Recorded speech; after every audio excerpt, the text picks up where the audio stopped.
Live from the Atlas Spaceflight Operations Center at Cape Canaveral Air Force Station in Florida, you're watching coverage of the launch of OSIRIS-REx, the Origins Spectral Interpretation, Resource Identification, Security-Regolith Explorer spacecraft.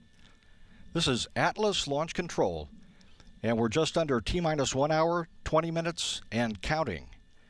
Liftoff is targeted for 7:05 p.m. Eastern Time, the opening of a 1 hour, 55-minute launch window. There are multiple launch opportunities, one at the beginning of the window and then others that are spaced 5 minutes apart throughout the launch window should they be needed.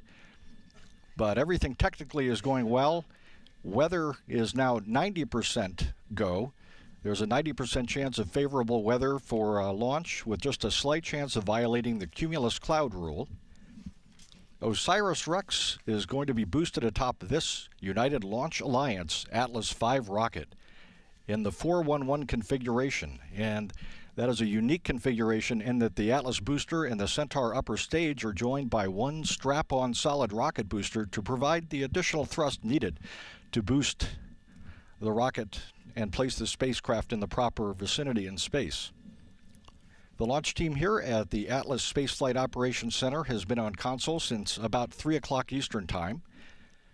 Operations began about 30 minutes ago to fill the Atlas booster and the Centaur upper stage with liquid oxygen.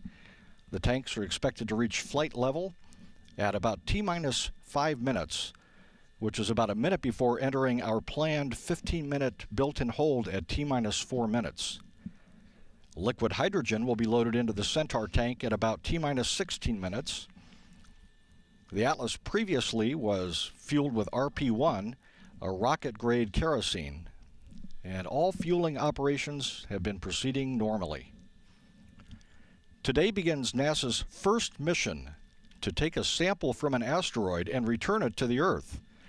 The mission will help scientists investigate how planets formed and how life began, as well as improve our understanding of asteroids that someday could impact the Earth. The OSIRIS-REx spacecraft will travel to the near-Earth asteroid Bennu and bring a sample back to Earth for intensive study as part of NASA's quest to study our solar system and beyond, to better understand the universe and our place in it.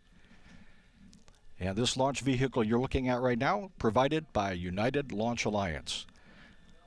All that work culminates today with the planned liftoff of Atlas and OSIRIS-REx a little bit more than an hour from now at 7:05 p.m. Eastern Time. This is Atlas Launch Control.